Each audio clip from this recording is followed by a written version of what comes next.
বাবা মহিদুল, এই যে মাংসের ব্যাগগুলো দেখতেছো, এই ধরো, এই ব্যাগটা তুমি তোমার খালারে দিবে, এই ব্যাগটা তুমি তোমার ফুপুরে দিবে, এই ব্যাগটা তুমি তোমার নানিরে দিবে, আর এই ব্যাগটা তোমার বড় চাচারে দিয়ে এসো, ঠিক আছে? জি আব্বা। আচ্ছা দাও। কেরালিম, কোথা থেকে আসলি? মা ডাল কিনতে বাজারে পাঠাইছিল, তাই ডাল কিনে বাড়ি যাইতেছি। ডাল? তাও আজকে ঈদের দিনে? এই দিনে তো সবাই মাংস খায়। আমরা তো গরিব, আমাদেরকে আর মাংস দিবে? সবাই তো তার আত্মীয় স্বজনকে মাংস দিতে ব্যস্ত থাকে, আমাদের তো এই সারা বছরই ডাল ভাত খেয়ে থাকতে হয়। আজকে এই ঈদের দিনও আমাদের ডাল ভাত খেয়ে থাকতে হবে। আর হয়তো তুমিও তোমার কোন আত্মীয়র বাড়ি মাংস দিতে যাইতেছো। হ্যাঁ আলিম, তুমি ঠিক বলছো। আমি আমার আত্মীয়দের বাড়ি মাংস দিতে যাইতেছি। ঠিক আছে, তুমি যাও, দেরি করলে তোমার মাংস নষ্ট হয়ে যেতে পারে।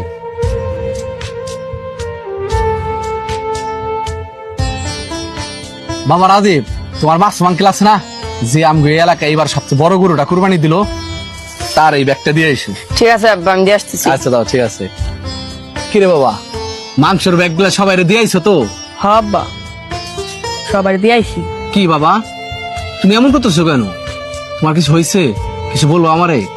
আব্বা, রাস্তাতে যাওয়ার সময় আলিমের সাথে দেখা, ওর হাতে দেখলাম ডাউলের ব্যাগ। ঈদের একটা দিনেও ওরা সবাই ডাল ভাত খেয়ে থাকবে। আব্বা, আমি শুনেছিলাম কুরবানিতে গরিবদের হক থাকে, কিন্তু আমরা তো প্রতি বছর শুধু আমাদের আত্মীয়দেরই মাংস দিয়ে আসি। কুরবানি মানে হচ্ছে গরিব ও অসহায় মানুষের মধ্যে মাংস ভাগাভাগি করা।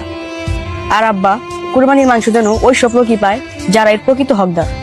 বাবা, তুই ঠিক কথা বলছস। আমরা ওই সব লোকদেরই মাংস দিয়ে থাকি যারা নিজেরাই কোরবানি দিতে পারে, আর আমরা এই কারণে দেই যাতে তাদের সাথে সম্পর্ক ভালো থাকে, তারা আমাদের ভুল না বোঝে। কিন্তু তুই আমার চোখ খুলে দিছস। এই নে বাবা, এই মাংসের ব্যাগটা আলিমের বাসায় দিয়ে আয়। ঠিক আছে আব্বা। আচ্ছা যা। আলিম, এ আলিম, কি হয়েছে মহিদুল, তুমি ডাকতেছো কেন? এই দেখো আলিম, তোমার জন্য মাংস নিয়ে এসেছি। সত্যি তুমি আমার জন্য মাংস নিয়ে এসেছো? যেহেতু সবাই এই দিনে কুরবানির মাংস খাবে, তোমারও তো কুরবানির মাংস হক আছে, এই নাও। মনে রাখবেন, কোরবানির মাংসে গরিব ও অসহায় মানুষের অধিকার রয়েছে। ঈদের আনন্দ তখনই পূর্ণতা পায় যখন সেই আনন্দ সবার ঘরে পৌঁছে যায়। তাই আসুন, এইবারের কোরবানিতে আমরা শুধু নিজেদের মানুষদের নয়, সেই মানুষগুলোর কথাও ভাবি যারা সারা বছর অপেক্ষা করে ঈদের এক টুকরা মাংসের জন্য।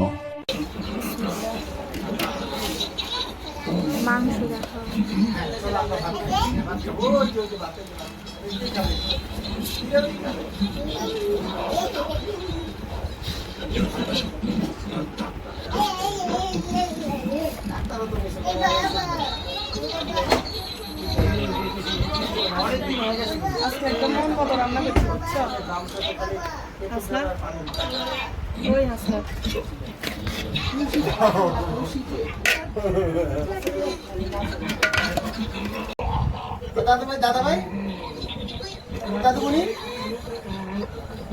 পাপা কই পাপা